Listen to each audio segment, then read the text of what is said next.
I'm Lil. And I'm Fitz. And you're listening to Knock Once for Yes.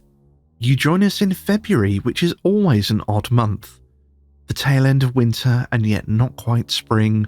The promise of warmer days and lighter nights is beginning to be delivered. Named after the Latin februum, meaning purification, and of the ritual februa held on the 15th of the month, the full moon of the Roman calendar. In Finnish, it's named Helmiku, which means month of the pearl. It describes snow melting on trees, forming droplets which then refreeze into pearls of ice. In Polish, Ukrainian, Czech and Slovene, the name for February is also related to ice and frost. It is of course left to the English to spoil the theme of purification and clarity. Ever ones to look for the downside, or at best simply being practical, some Old English terms for the month are Solmanath and Kailmanath, which mean mud month and cabbage month respectively. And so I bid you a happy mud month. Don't forget to wipe your feet, and would you like some cabbage? So Fitz, what have we got coming up on today's episode? Coming up on this episode, on the Paranormal Radar, we find out who you call if there's something strange in your neighbourhood, as long as it's in the West Midlands. And we learn about the strange goings-on at a haunted bakery. We have listeners' paranormal experiences from Ian, Natalie and Elena, and we follow the footsteps of Mary Queen of Scots by visiting Fotheringhay Church and Castle, as well as the Talbot Hotel in Oundle. Fortunately, we managed to keep our heads. But before we get stuck into all of that, we want to say a big thank you to our latest patrons. Celia Weyer, The Ghastling, who are a magazine of ghosts, the macabre and the oh-so-peculiar, and I shall be putting a link to their website in the show notes. And Michelle from Haunted Heritage. You may remember that we talked to Jill and Michelle of Haunted Heritage on our Donington Heath episode. They run a fantastic paranormal events company, and we've just been on our first investigation with them, and you'll be hearing much more about that in a future episode. And as always, we want to send out our heartfelt thanks to all of our patrons, old and new. It's your support that makes this show possible, and we could not continue without you, so thank you. Now Fitz, what's first up today on the Paranormal Radar? For our first Paranormal Radar story, it turns out that without a dedicated ghost-busting emergency service, many people troubled by the paranormal are simply calling 999. Following a Freedom of Information request by the Express and Star newspaper requesting details of all calls logged with the words ghost, haunted, spirit and poltergeist over the last 5 years, the West Midlands Police Force provided details of 66 incidents over that time. It seems that only one of the incidents was reported as false and malicious, but the vast majority was simply logged under no further action. The reports included a ghost on the motorway and a poltergeist in Wolverhampton, with the greatest number of incidents occurring in the Sandwell area. I'm not sure exactly what the people reporting these incidents were expecting the police to do when they arrived. I know our police are well trained, but I suspect that dealing with the supernatural isn't part of their training. 66? That's a lot. It is quite a lot, isn't it? I was surprised that they had any, let alone a lot. I mean, I can kind of understand reporting a ghost on the motorway because, that's a traffic incident. Yeah, okay, yeah. That could be dangerous to motorists, depending on what the report was, but I'm not sure if I was having poltergeist activity that my first thought would be to call 999. No, like I said, what exactly do you expect them to do when they turn up? Not sure. Our second story comes from the Sunderland Echo. British listeners will be familiar with the bakery chain Greggs, which is a common sight on the British High Street. The Sea Road branch in Fulwell, however, is reported to have something not normally found on the menu: a ghost. Staff have reported kettles boiling when they haven't been touched, and lots of banging and crashing from the staff changing room and floor above. Being a bakery, staff start early, and if they play the radio a little too loud, they'd hear banging on the floor above. Staff also say that the strange activity is often preceded or followed by the smell of lavender. Before the building became a bakery, there was a little old lady that lived in the upstairs flat, and staff suspect that she may not have moved on.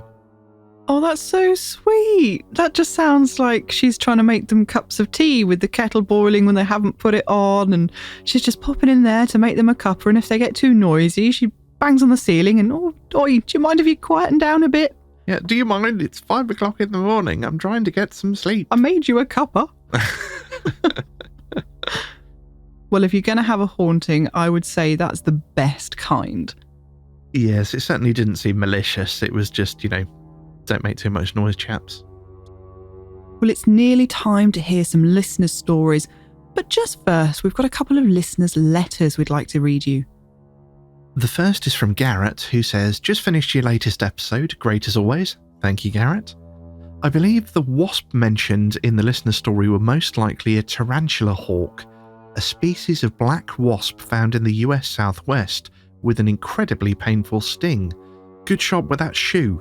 God, tarantula hawk, that sounds terrifying. It does. It may be something else, but I seem to remember that the advice that's given if you're stung by a tarantula hawk is lie down and scream. Oh, well, that's not very helpful. No. That really makes you realise that we have no right to be scared of any insect in the United Kingdom. I don't know, an ordinary wasp can give you a bit of a painful sting, but no. It's not that bad. No, the advice isn't just lie down and cry. No, it's just to get some sting relief medication that does work. Well, our next letter comes from Becca, who says, "Hi Lil and Fitz, I was listening to your podcast about the haunted items collection last week when I had a bit of a strange reaction. I listened to the episode and everything was fine until your guest said the word trigger object bear around the 1 hour mark. As soon as he said these words, the hairs on my neck stood up and my TV turned itself off." Oh. That's weird. So it was a sort of third-party trigger object bear. That's very strange. I wonder if anybody else ever has reactions to things we talk about, especially when it's about haunted objects. If you do, let us know, and thank you for sharing that, Becca. Yes, thank you, Becca. Well, next up, we have our listeners' stories. But at this point, I'd just like to mention, because I know we do have some younger listeners, that this episode does touch on some darker topics, including dark entities, an apparent suicide, and not to mention the rather gruesome execution of Mary Queen of Scots, of course. We didn't plan for this to happen, but sometimes our episodes seem to decide on a theme for themselves, and this one gets a little bit dark and probably not suitable for younger ears. Don't worry, there's nothing particularly gruesome. We just didn't want anybody with the younger listeners to be caught off guard. With that said, our first story of the day comes from Ian, who's recorded his own story, and a fantastic job he's done of the telling. Really want to talk about stories that my dad told me when I was younger. He inspired me a lot with his stories to follow on with my interest in the paranormal. So obviously in my early 20s I finished my university degree in mathematics, but also then done an additional degree in parapsychology just because of my general interest in the subject. But everything was really inspired by my dad's ghost stories and his, shall we say, experiences. And even after I've done my parapsychology degree, I cannot logically explain or debunk these ghost stories. And obviously I trust my dad, but obviously being quite a skeptic myself, I do have a look at all areas. So his first story was one of the ones that he started my passion of the paranormal with. We live in Lowestoft, which is in Suffolk, a coastal town, and we kind of live in a kind of little village called Pakefield, just on the outskirts of Lowestoft. When my dad was younger, he was in his kind of mid-20s. He used to do a lot of sea fishing on the beach, rod fishing, and that was his hobby. So it was one October evening, say early morning, about 2 a.m. My dad decided to finish his kind of fishing with his cousin Stephen. It was a clear but very cold night. Obviously, the moon was out, so a lot of light. But what they've decided to do, really, was instead of trouncing along the beach with all their heavy gear, it was easier for them to get onto the cliff via a little path and walk along the cliff where it would have been easier to walk with, obviously, all their heavy equipment. So they went up the cliff to start walking back to Pakefield. It's about 15 minute walk where they were on the beach. And they started walking. My dad was in front and Stephen, his cousin, was behind. So we were walking along the cliff and my dad saw somebody ahead of him, a young woman with brown hair in a dress, looking out to sea. So he turned around to Steve and said, "Do you see that woman? It's a bit strange, kind of seeing a lady out at this time of the night."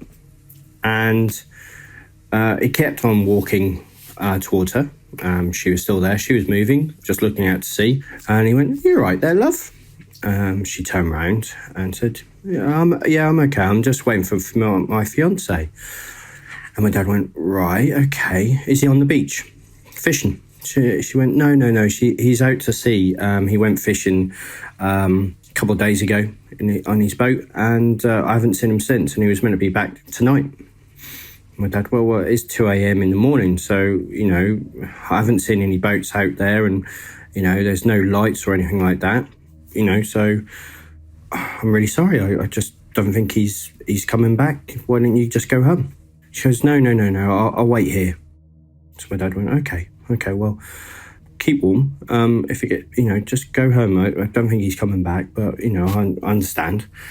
So obviously my dad, he did have his little tilly light and obviously said it was a clear night as well with the moon out. So, he swears that this woman was solid. She looked like a perfectly normal human being. So he continued to walk on, and Stephen kind of was behind him again. But then he turned around and he saw his cousin, Stephen. And pardon the pun here, but he looked white as a ghost. My dad said that his hair was standing on end. And he's going, "Well, where's that woman gone?" And Stephen just turned around and said, "She just walked off the cliff." So obviously then my dad panicked, and obviously Stephen panicked as well. And they looked over the cliff, they ran down the cliff, there was no body to be seen. Then they kind of walked up and went back to my dad's house. Was a bit in shock, and didn't really kind of think about things logically or whatever. So they didn't call the police or anything like that. My mum woke up because obviously there was a bit of commotion. My mum woke up and spoke to my dad and my cousin, his cousin, and she goes, "Well, I know it sounds really silly, but could it be Crazy Mary?" And then my dad twigged. When he was growing up, his dad told him ghost stories about Crazy Mary and Crazy Mary's Creek on Pakefield Cliffs, where a woman committed suicide because her fiancé never returned back from a fishing trip. So you can say, two people seeing the same person, no body to be found, and then a link to an old ghost story, which he didn't realise at the time, can be, quite an interesting concept. I still can't explain it. My dad still swears by it. He's in his late 60s now, and he still tells his grandchildren the same story, and it never changes, which again kind of is one of those things that a skeptic looks at. Now, the other story he has got, again, which I can't explain, was that my dad was driving to Yarmouth from Lowestoft. He was going to see my mum at James Paget Hospital. She had just given birth to my sister. And he was just driving. There was a a cold January night. My sister was born on the 2nd of January, so it was early January, and he was driving along the coast road, which was the road to Yarmouth back in the early 80s, before a bypass was built. And single road, obviously, here my dad was in the front of, should we say, I think he said 3 or 4 cars. And there was ongoing traffic as well. It wasn't late in the evening, it was early evening, so there was quite a lot of traffic to and fro. And he was just driving, obviously with the radio on. It was dark, he had these lights on, and all of a sudden, a man just walked out in front of him.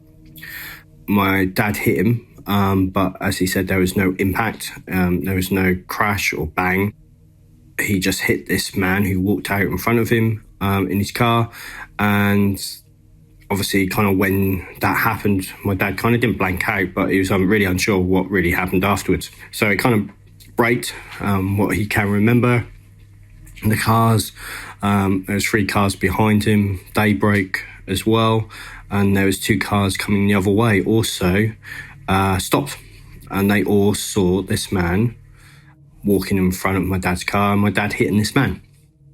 So there was multiple witnesses of this, and obviously what happened, they all got out of their car. My dad was a bit shook up, but everyone kind of comforted him and said, "Oh, don't worry, we'll find him." And they looked around the road, under the car, to the lay-by on the side of the road, and there was no person.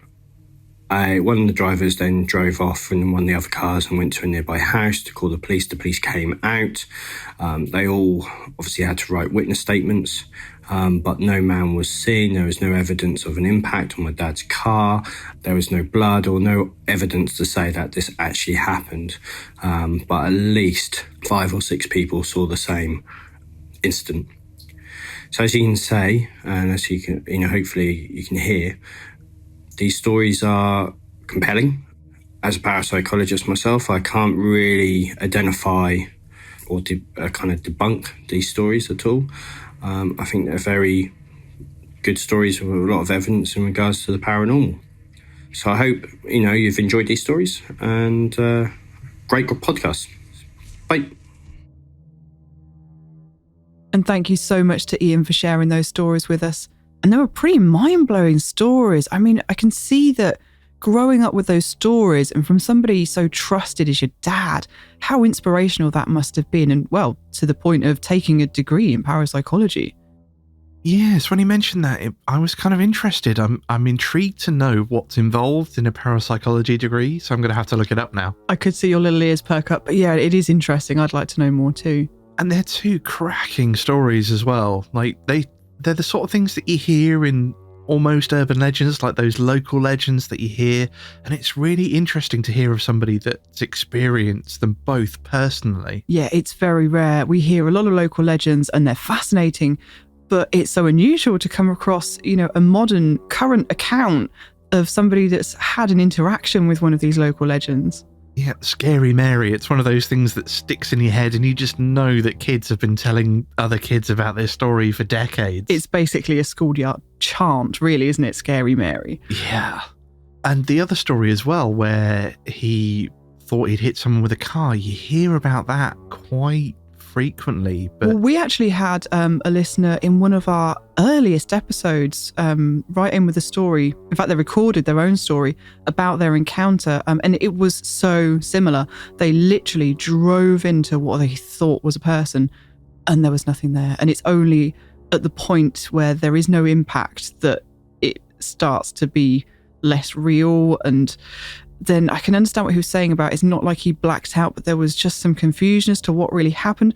And I kind of know what he means by that. I haven't experienced it exactly like that myself, but I imagine it's a bit like when you think there's another step, when you're walking downstairs and you're expecting there to be another step and there's not. Yeah. And you get that split second of complete disorientation.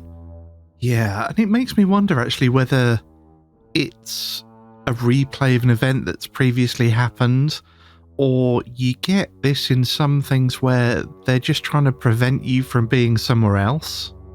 Oh, that's an interesting thought.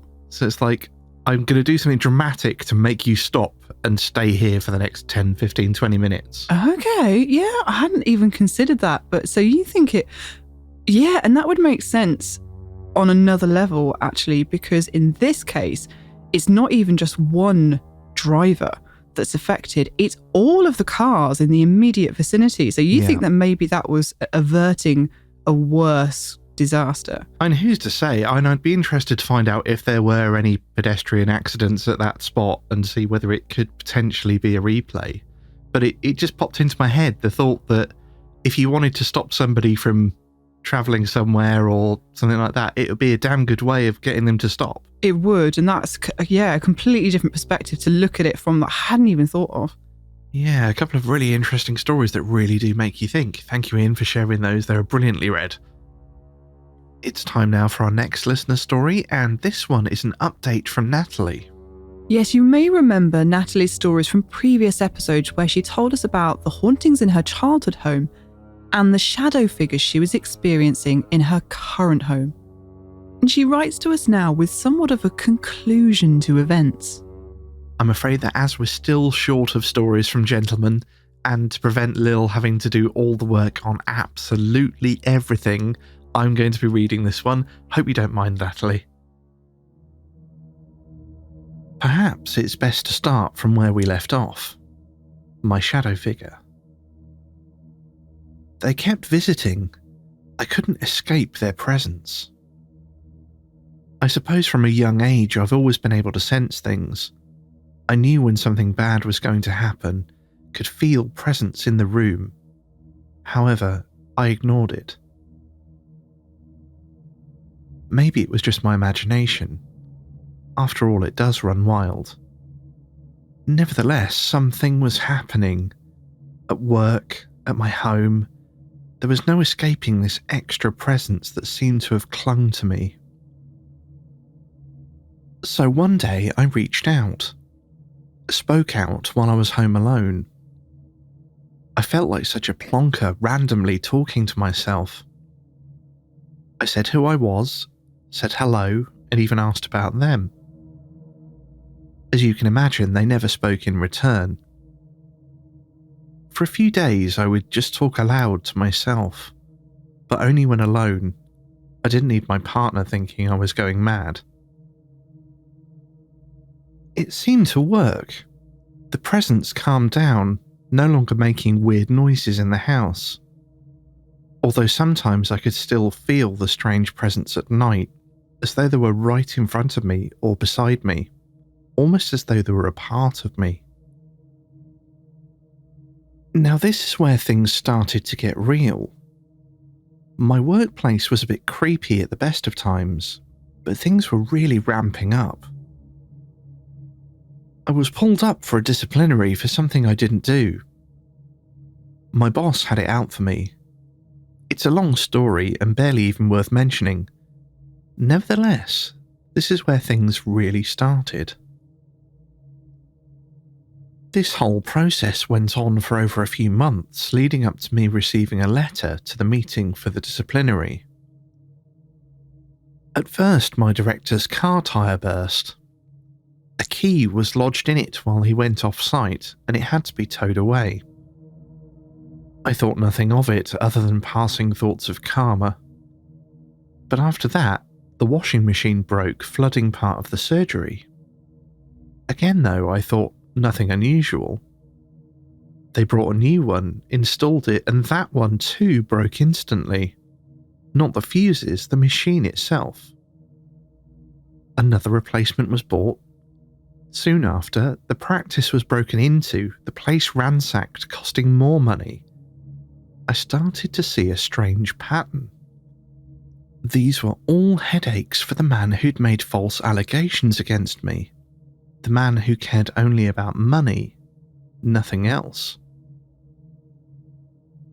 In the meantime, I could still feel the strange presence. Even the other girls on the desk kept commenting that something strange was happening. The desk overlooked the front door, and now and again you'd see a shape run past the door. But there was no one there, and there was nowhere for anyone to hide. The girls would comment they hated being left on the desk alone. One of the vet's dogs used to stay in the office, where myself and my manager spent most of our time. She was a lovely dog, very friendly, never made a peep. One day we were all downstairs chatting, and the dog was staring into the office, heckles raised. I thought there might be a fly bothering her, and she was on the hunt. Off I trotted to investigate. Nothing. Nothing in the room, but she refused for over an hour to even step foot in there. Her water bowl, her toys were in there, and normally she'd happily come for a fuss, but not this time. No, she wouldn't go in the room, and the heckles remained raised. It kept happening. My manager's car was hit while she was leaving the car park. Lots of damage. Her own washing machine at home packed in, and several other things went wrong at the same time. We'd already commented on how Karma was paying back the director for what he said about me. I made a comment to my manager, something along the lines of, "You haven't thrown me under the bus, have you?" We laughed it off. We were friends. Yet I couldn't shake the feeling that this was a big warning. Ever since that moment, I pulled away from my manager because I was finally paying attention to the signs. In the surgery room, we had large display cabinets for all the equipment with glass doors. One of the nurses opened the door, just opened it, and it smashed so violently the glass was thrown everywhere, shattering into a million pieces. Thankfully, no one was hurt. It cost a lot of money to replace, a lot. The joke was soon thrown around by my manager that I was a witch and had put a curse on the place. I laughed it off. I was innocent and fought the allegations against me 100%. I'd never felt such outrage at the time, such indignation for being accused of something I'd never done. I'd also never seen a woman in her 40s look so scared, because she believed there truly was a curse. Now, I'm a realist. There's a reason for everything. Honestly though, I cannot ignore that many coincidences all against the same people. The sad truth is, I didn't pay enough attention to the warning signs. Because my own manager and friend stabbed me in the back to save her own job, I was fired, which I appealed and won in court, just for the record. All the time I thought the shadow figure was out to hurt me, or maybe merely curious, but was truly just there to warn me. Because they've gone now. No weird presences, nothing recently. Truthfully, I feel a bit sad about this. I never got to say thank you. A white witch told me she believed it to be a guardian angel more than a spirit. I honestly couldn't say, but it was such an emotional journey, the last 6 months, and I wish I hadn't let fear win. I believe wholeheartedly that whoever or whatever my shadowy visitor was, they were looking out for me. As I've said before, I've always been sensitive to unexplained things. Now I listen to my gut completely. If it's telling me to walk away from a situation, I walk. If it tells me not to park outside the house, I don't park there. It may sound crazy, I suppose part of it is, but it happened. All I can say is, if they wanted to hurt you, they can and they would. But personally, I think they're just trying to understand what's happening as much as we are. And if I've learned anything from this, it's that what goes around comes around. Thank you so much, Natalie, for sharing all of your stories with us, especially when it must have been such a difficult time for you. Natalie does mention in her email that reliving all these experiences has been quite emotional, and that's completely understandable. However, I hope, Natalie, that you have found some catharsis in the sharing. In my experience, and with what I've learned from my very, very patient therapist, is that the act of sharing can take some of the sting out of painful experiences, so I hope that this has held true for you. After all, that's why we started this podcast, to create a safe place to share stories such as these, in the hope that it will help both the teller of the story and other people out there who might be going through similar experiences. Yes, thank you, Natalie. Really enjoyed that story. Hope you didn't mind me reading it rather than Lil. Really interesting, though. I think we've gone through a period, I don't know who we upset, but we've been through a period where everything seemed to break and the car was going wrong and everything. So I hope we haven't cut you up on the road or something and your guardian spirit was like, I'm going to get him. And I do know what she means about, I think there's a lot to be said for trusting your instinct and your guts. In fact, we had a funny experience just last night with such a thing. All we were trying to do was pick up some tea on the way home, and it was quite late. It was about 11ish at night. And every time we tried to stop at a McDonald's to pick up some tea, something happened. And in the end, we were just like, I think we need to listen to our guts. Something is trying to tell us that we just need to get home. Yeah, it was just, don't stop, just keep going, get yourselves home. And so that's what we did. Don't faff around. So we did.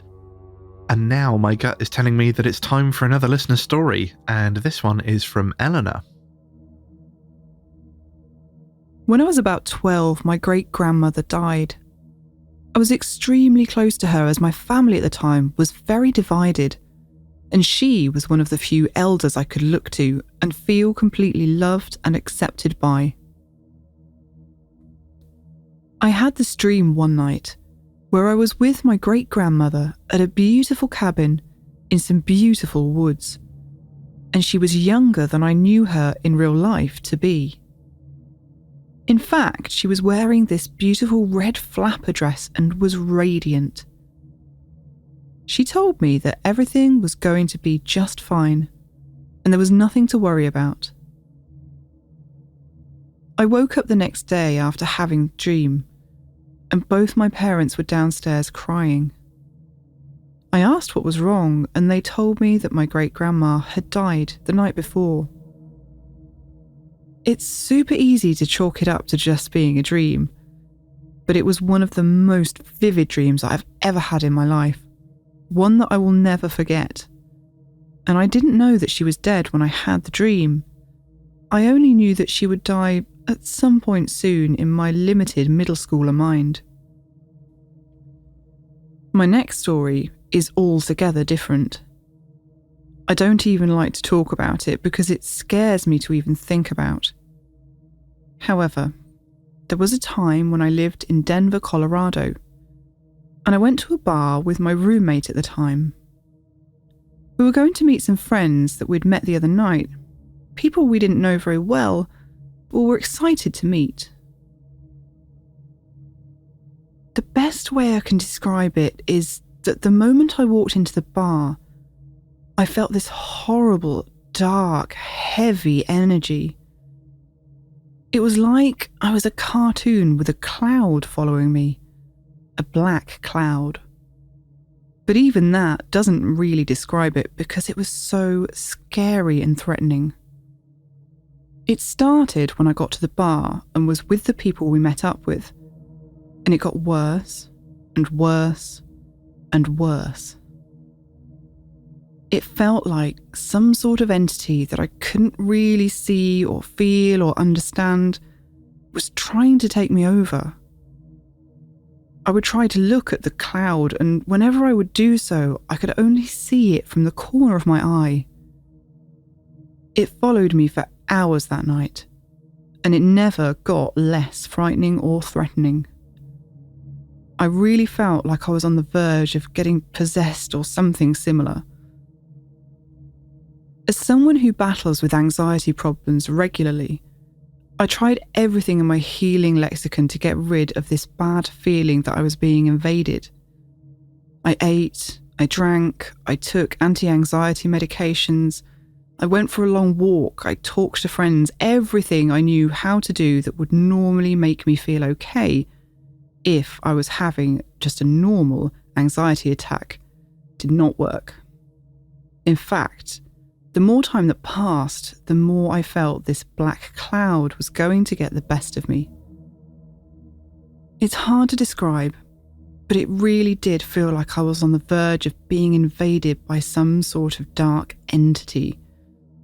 It was like I couldn't feel any happiness or see anything good about the world. I finally gave up and called a friend I have who is a trained shaman and curandero and has been trained in all kinds of African religions. I told him my situation and all the things I'd done to make myself feel better that didn't work. He gave me a spell. It was fairly complex, but involved incantations and rubbing a butter knife against my skin to sever the ties from the entity that was trying to connect with me. After an entire night of dealing with this terrifying situation, his advice was the only thing that worked. I have felt the entity since then, but never so strong. I don't know what it is or how to describe it, but I hope no one else ever has to feel it because it was one of the most terrifying nights of my life. Thank you, Eleanor, for getting in touch and sharing your story. It sounds like it was absolutely terrifying, and it must have taken a lot of courage to get in touch and share it with us. And I'm glad you managed to find a way to, if not completely rid yourself of it, at least kind of protect yourself. Yes, thank you so much, Eleanor, for sharing a really personal experience with us. And I'm really sorry that you had to go through that. And I'm really sorry that you have to struggle with anxiety as well. I know what that's like. Most of our listeners will be aware that I do suffer from anxiety disorder, so I can sympathise. And it brings up an interesting point, actually, that I just want to talk briefly about anxiety and the paranormal. I'm sure you've all seen these ghost hunting shows on TV where investigators seem to get affected by an entity or the energy of a room, and that often manifests in some very similar ways to how anxiety attacks can manifest. They'll get short of breath, they'll feel dizzy, their heart will race. All these things can be a precursor to an anxiety attack. So that raises the question, if you have anxiety, how do you tell the difference? Of course, there's not an easy answer to that question. It is a very personal one. Now, I've had paranormal experiences since I was very young, but anxiety attacks only as an adult. So I have the familiarity of what usually indicates paranormal to me rather than adrenaline reaction, because for me, there is a difference. For the most part, however, I have been affected by something unexplained in certain locations before that manifests in a very similar way to anxiety. The reason I don't feel like it was anxiety on those occasions is because I was able to walk out of the room in question and become immediately unaffected. And anybody with anxiety will know that that's just not how it works. There are tools that you can use to calm or avert an attack, but you cannot simply leave a room and have it disappear. If only it were that easy. On this occasion, it was to do with a specific room in a location, but I've also experienced that with objects.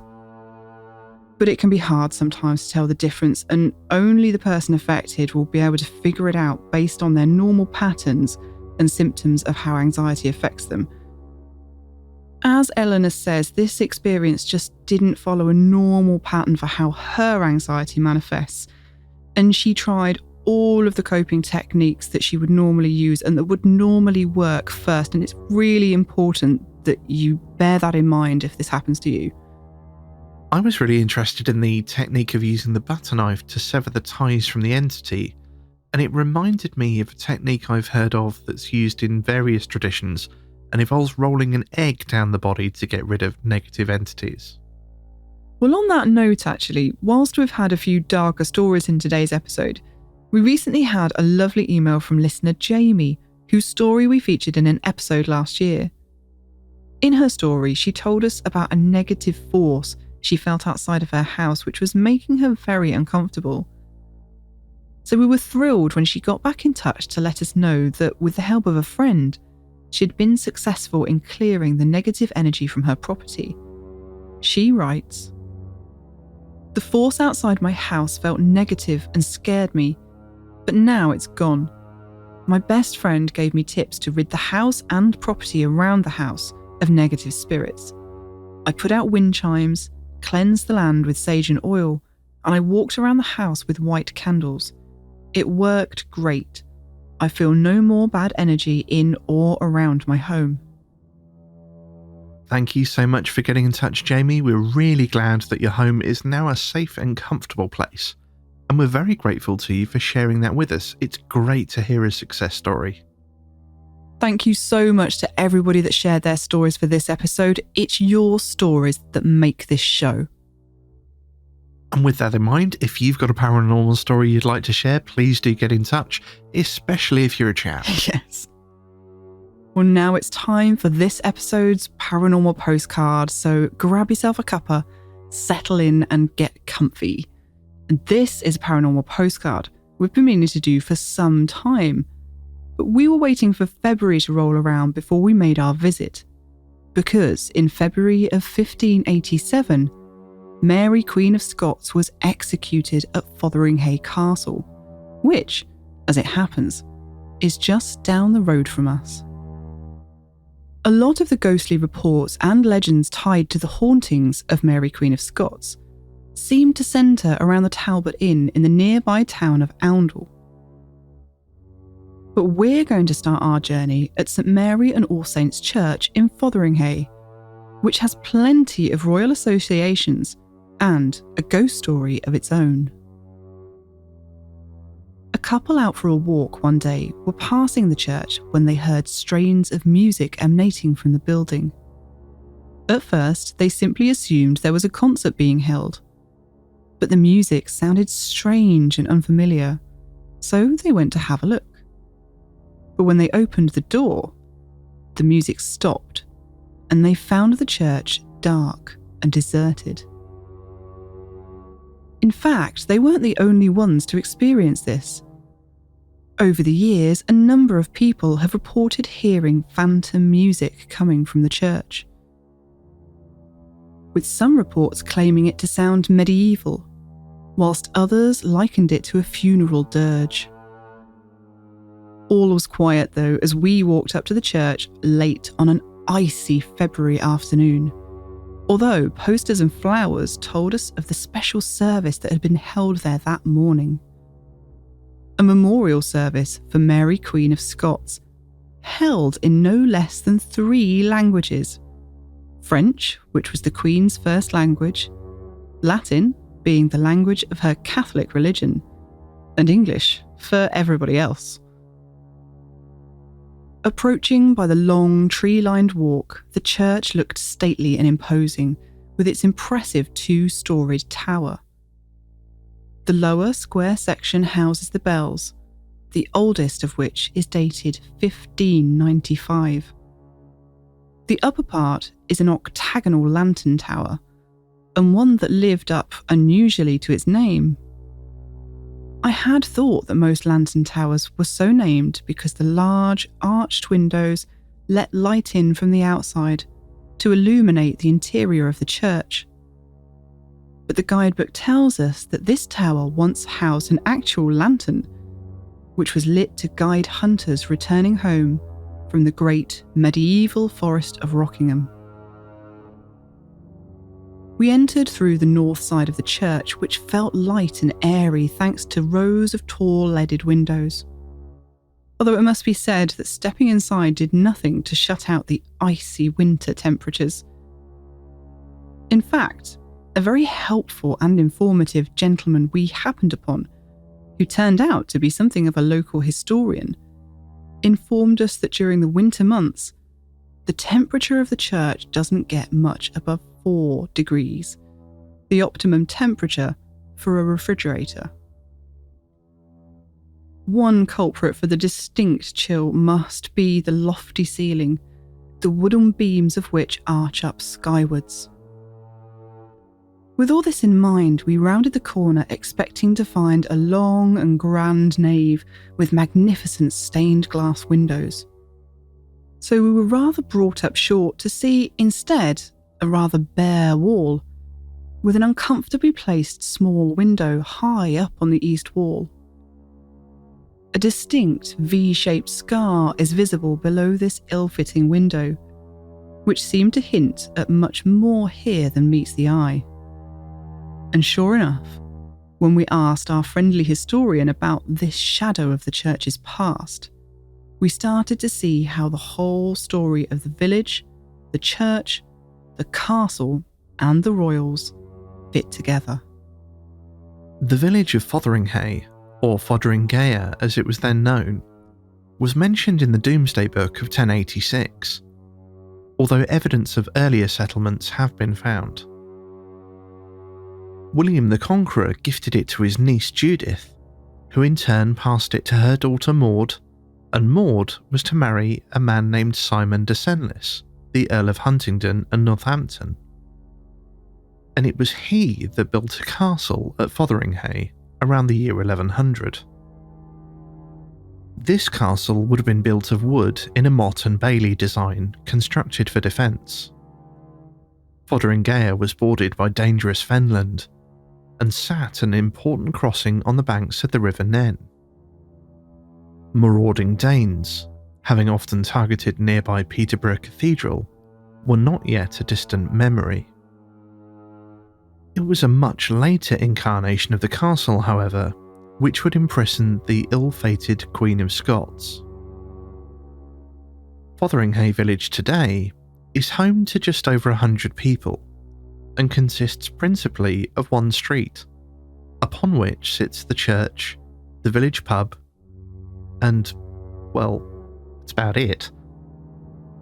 But a few hundred years ago, Fotheringhay was a big deal and a power base of the Plantagenets, the royal dynasty which spawned the two rival branches of the houses of Lancaster and York, who were central to the sagas of the Wars of the Roses. After Edward III gave Fotheringhay to his son Edward Langley, the first Duke of York, the village started to rise in importance as it became an administrative centre for the House of York. And befitting its new status, work was undertaken to upgrade the castle and church.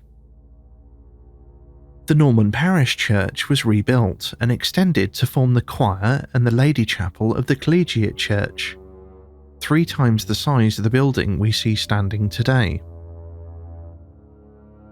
Langley also rebuilt much of the fortifications of the castle, adding an outer moat and bailey and rebuilding the Great Keep.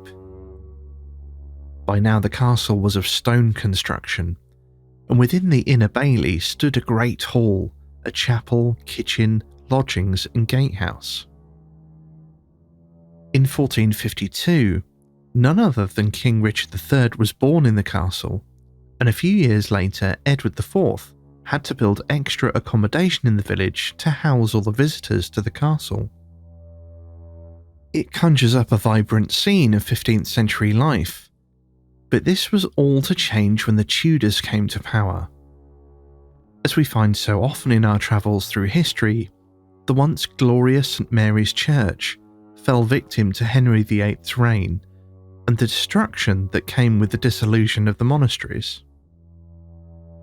The fixtures and fittings and even the lead off the roof were stolen from the church before pulling down 2/3 of the buildings, including the priest house, hall and cloisters.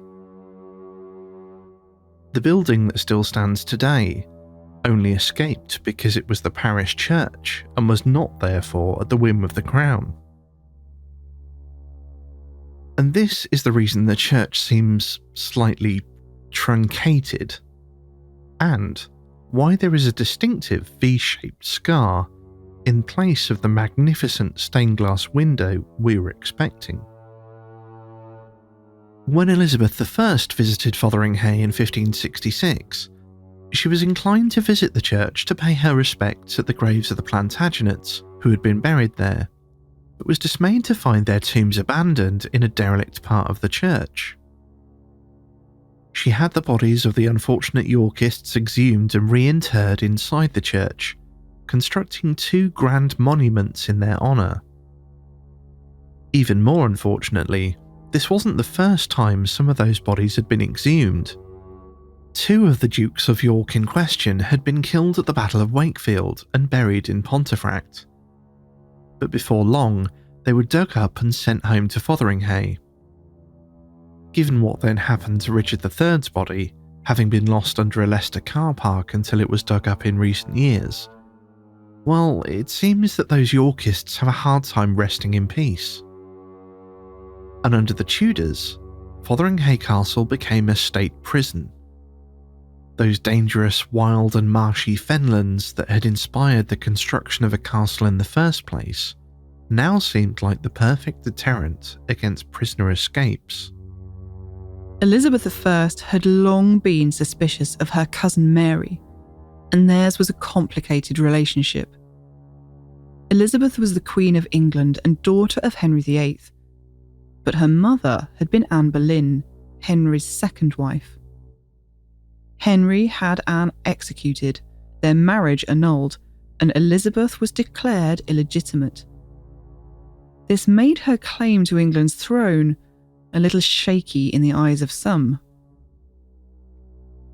In addition, Elizabeth was a Protestant at a time where there was a deep rift between Catholics and Protestants in England that would cause bloody clashes for years to come.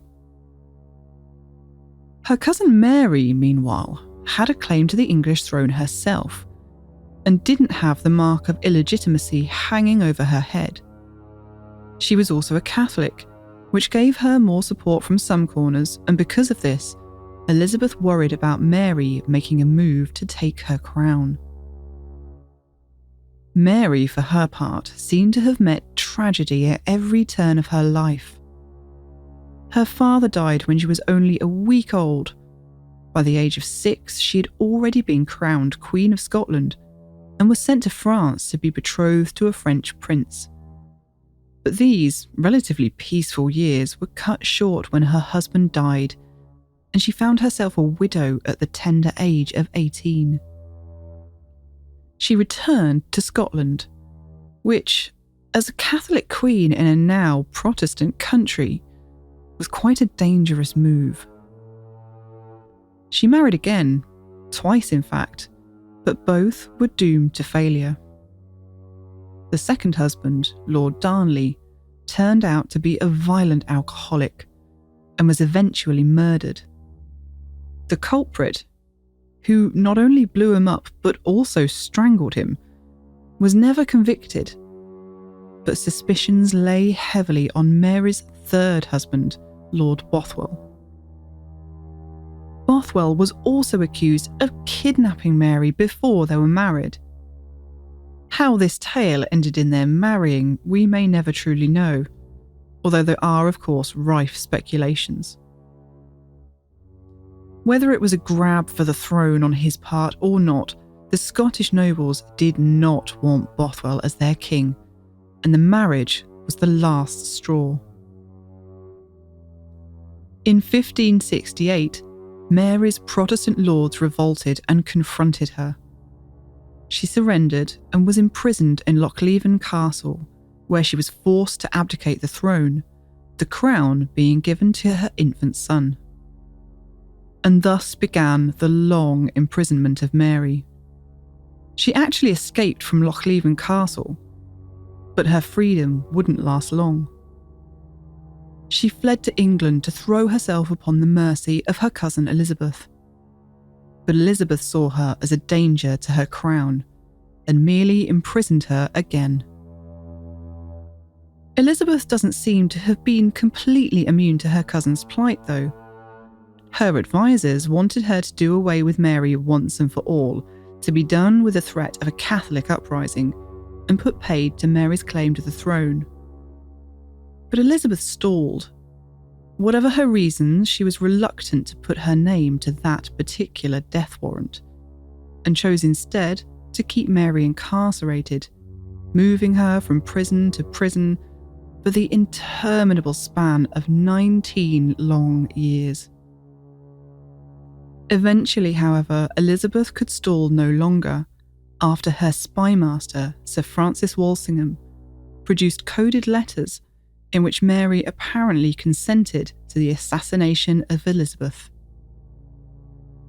In October of 1586, Mary was brought to trial at Fotheringhay Castle, but the trial was a foregone conclusion.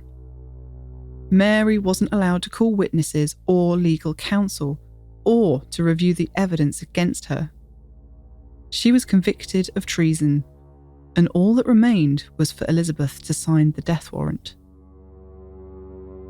This didn't happen, however, for over another 3 months. And when Elizabeth finally did sign it, Mary was left unaware until the very last moment. She was only told of her impending execution the day before, and was left scrambling to make her final preparations through that last night, writing letters, giving away her belongings, and praying. Her execution took place on the 8th of February in Fotheringhay Castle's Great Hall. Such a dramatic life inevitably led to even more dramatic accounts of her death, none of which we can be sure are true. Some accounts merely say that she conducted herself as gracefully as possible and in a manner most befitting of a queen. Others are more grisly, and of course, these are the legends that endure to this day. It seems to be largely agreed upon that as she stepped up to the block, she took off her black robes to reveal scarlet ones, the Catholic colour of martyrdom.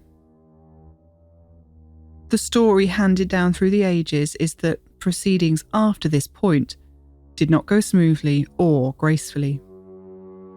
The executioner missed his mark with the first blow, hitting the back of Mary's head instead of her neck. The second blow landed its intended target, but the cut wasn't clean, and the executioner had to finish the job butcher style.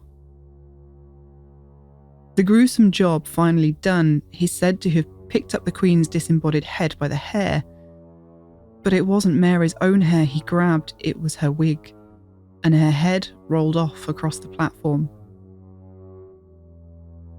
As if all this wasn't traumatic enough, the gathered crowd then witnessed Mary's headless body, still kneeling at the chopping block, begin to move. It must have been some hardy souls who set about investigating that turn of events, but upon doing so, they discovered Mary's poor, devoted little lapdog, blood-soaked and distraught, wriggling about in her skirts. Today, the site of Fotheringhay Castle is tucked away down a dirt lane behind a farmhouse in whose grounds this once royal residence now stands. It looks a wild, forbidding place. Not much more than the earthworks still remain. The castle mound upon which the keep would have stood, and the ridges, ditches and hollows that tell the stories of the moat, bailey and buildings that once made up the castle. You can climb the castle mound, scrambling up a series of deceptively steep steps cut into the side of the earthwork. At the top, the bitter winter wind cuts into you from all sides, whipping the overgrown grass and tormenting the sparse, bare trees. The castle is right at the river's edge. Looking in one direction, the church tower dominates the horizon. In the other, empty fields stretch on for miles, and the curve of the River Nen snakes away into the distance. It must have made for a bleak and hopeless view for the imprisoned Queen Mary. She's clearly not forgotten here, though. At the base of the castle mound is laid a large bunch of purple and lilac flowers, and several single-stemmed red roses, each with a tartan ribbon tied around the stem. There is a card which reads, "Laid here in memory of Mary Queen of Scots, who was executed on the 8th of February, 1587. Near the river sits the last remaining piece of masonry from the castle. Once a part of the keep which sat proudly atop the castle mound, now it's reduced to a crumbling lump of stone, enclosed by iron bars as though it itself is imprisoned, mirroring the fate of our tragic queen. Someone's tied a small token to the bars, a tiny embroidered purple crown edged with gold and accompanied by a string of sky blue beads which the wind lifts and rattles against the iron railings. It only adds to the desolate chill of the place, this sad reminder of the building that once was. It's almost as though Mary's execution left a stain on the place, and by all accounts, after that terrible day, the castle was little used. Not many years afterwards, it was sold on and soon fell into disrepair. By 1628, the castle had been dismantled and the building materials taken away to be used elsewhere. But in this ending of the castle, we find the beginning of our ghost story. Just under 5 miles away, or a little further if you were to follow the flow of the River Nen, lies the charming town of Oundle. Somehow, and mercifully for history nerds like us, this little town has managed to hang on to many of its beautiful historic buildings, and amongst them is the Talbot Hotel. With its grand stone frontage, complete with classic coaching house archway entrance leading to an inner courtyard, it wouldn't look out of place on the set of Poldark, and you can almost imagine cloaked riders galloping in through the archway, leaping from their steaming mounts, throwing the reins and an odd coin to a waiting stable hand. Inside the establishment is no less evocative of another time, with its low ceilings, dark, heavy beams, and gaping stone fireplaces. One half expects to catch overheard whispers of highwaymen coming from the next table. Unfortunately, we weren't staying guests. We didn't overhear any talk of highwaymen, but it is possible to visit the Talbot for lunch, or just coffee and cake. And so we availed ourselves of some beverages and settled in to soak up the atmosphere for a while. The Talbot has been around since the 1500s, and some of this original timber-framed Tudor coaching inn still survives within the building today. It was, in those days, owned by a wealthy religious organisation called the Guild of Our Lady of Oundle, and the income generated by the inn was used principally to pay priests to pray for the souls of the patrons at local churches. Any extra money was funneled into helping the community, supporting schools, hospitals, and almshouses for the poor. But, much like Mary herself, the Talbot was affected by the monarchy and the religious strife of the times. Following in the footsteps of Henry VIII, his son Edward VI seized this religious asset for the crown, along with many others, and sold them off to property dealers. All these property dealers then had to do was immediately sell the building back to the sitting tenants, making a tidy profit in the process, and leaving the guild members entirely out of pocket. In 1626, the timber-framed coaching inn was rebuilt, which would put the construction work at around the same time that Fotheringhay Castle was starting to be dismantled for building materials. Indeed, it's long been a part of local legend that material from Fotheringhay Castle was used to rebuild the Talbot, most notably the grand windows overlooking the courtyard and the oak staircase. Legend tells that the staircase is the very same one that Mary walked down on the day of her execution. On one of the sturdy newel posts, there is an odd crown-shaped imprint deep in the wood. The story goes that on that fateful morning, Mary gripped the banister in fear, and her signet ring left this mark in the wood. It's certainly a compelling tale. The emotions that must have been coursing through Mary as she descended those stairs, knowing that she would shortly lose her head. Would not the fear and determination she felt be absorbed by the wood, burned into the stone and etched into the glass of the castle. Unfortunately, it's not quite so clear-cut to find evidence to back up the legend. There are records that some eminent local people did acquire material from the castle, but there are no written records of it ending up at the Talbot. The oak staircase in question, even to the untrained eye, doesn't look quite grand enough to have come from a royal castle, and is largely recognised to be Jacobean in design. The huge leaded glass windows which dominate the courtyard, however, are a much more likely bet, and definitely have the grandeur one would expect from such a royal residence. Despite the disappointing dead ends, the likelihood of the truth behind the tale is still tantalising.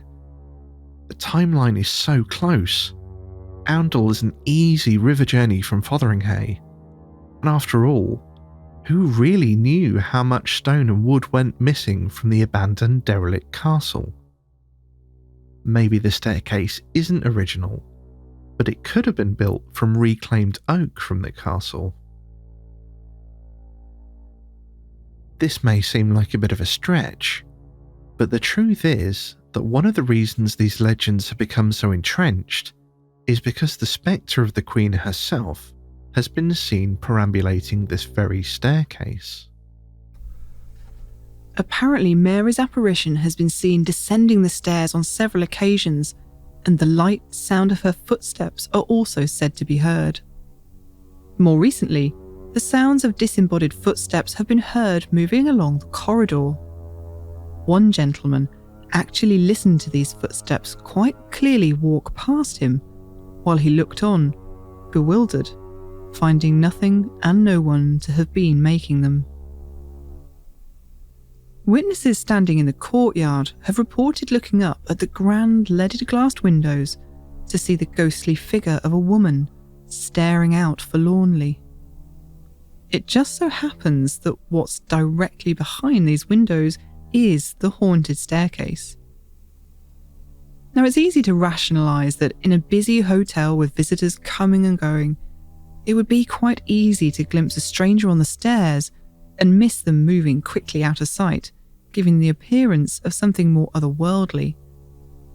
But this wouldn't explain the experience of one 5-year-old boy, as documented in the Ghost Hunters Casebook, The Investigations of Andrew Green Revisited by Bowen Pierce. In the chapter on Northamptonshire, he documents the ghostly reports of the Talbot Hotel, including one from a mother and child. The boy was looking out from one of the bedrooms into the window directly onto the staircase. He could see a lady standing on the stairs and called his mother over to look. She came, but even as he pointed the woman out to her, she could see nothing. She was so disturbed that she took it up with the hotel manager, but for his part, all he could do was add it to the list of spectral sightings experienced in the hotel. To add another layer to the story, or maybe insult to injury if Mary's spirit truly is haunting this establishment, one thing we do know from the historical record is that Mary's executioner stayed at the Talbot the very night before he was to behead her at Fotheringhay.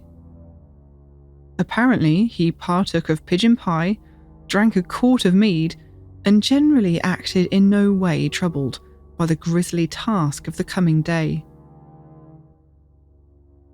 It certainly makes the legend even more haunting that the phantom of the slain queen might now walk the same corridors once trodden by the one who was to take her life in such a brutal way. It must be said that none of the recent reports of strange goings-on at the Talbot involve a full-on royal apparition, but there certainly does seem to be something afoot. Visitors report a chill and a sense of unease on the staircase even now, and some report a strong and inexplicable smell of perfume. Visitors eager to get a picture of the famous staircase have had their cameras jam or the pictures come out blank. And one group, who were messing around on the landing and joking about the Queen's ghost, were shocked when one of the paintings flew off the wall and crashed to the floor. The report doesn't specify which painting, but when we visited, on the landing of the haunted staircase was hung a large painting of Queen Mary. But it would seem that the staircase isn't the only place that's haunted, and the tragic Queen not the only one doing the hauntings. One witness saw a woman in the reception area of the hotel, wearing a fawn-coloured skirt, a white blouse, and a small cap. The witness inquired about the woman to the hotel management, but discovered that the hotel was empty that evening, and there had been no guests in the reception area. Unfortunately, we weren't able to spend a night at the Talbot, but if you do fancy booking a room and taking your chances with the resident spirits, you may want to go for one of the bedrooms on the top floor. Numerous guests staying on the top floor have reported cold spots and sudden drops in temperature, or have been disturbed in the middle of the night by the sounds of a woman sobbing.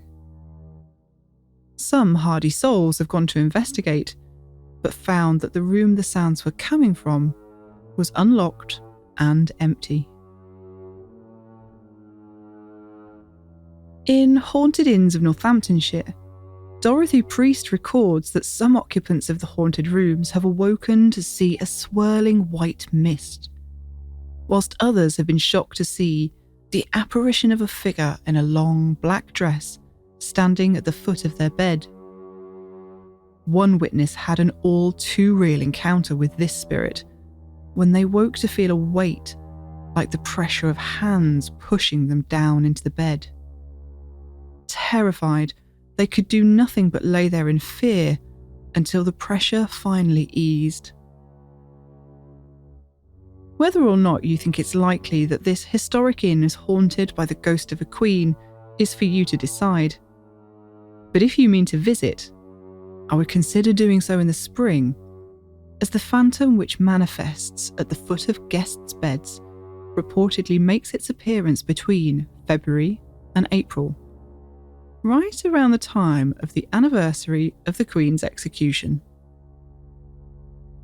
Even if there is some doubt over the ghost that haunts the Talbot being Mary, there is still another royal connection, as King Charles I was to visit in 1645, the day before the Battle of Naseby. The Talbot has also had its share of other famous patrons. Notable visitors include Lieutenant General James Thomas Brudenell, 7th Earl of Cardigan, who led the infamous charge of the Light Brigade at the Battle of Balaclava in the Crimean War. Following his return to England, he was hailed as a hero and received adulation in abundance. The Oundle locals were so enamoured of him that when he visited Oundle, he found, upon stepping off the train, that a group of them had taken the places of the horses allocated to draw his carriage.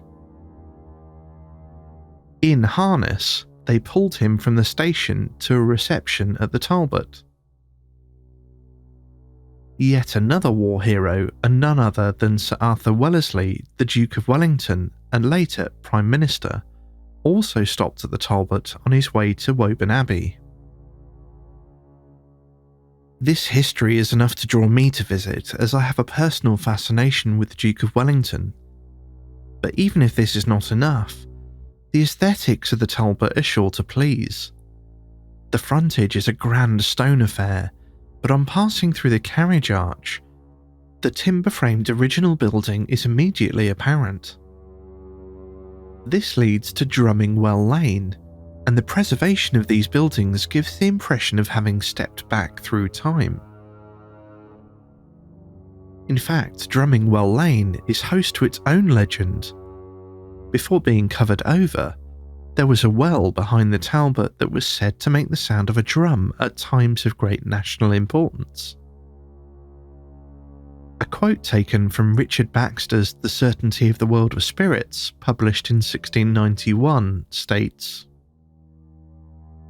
"When I was a schoolboy at Oundle, in Northamptonshire, about the Scots coming into England, I heard a well in one Dobbs Yard, beating like any drum beating a march.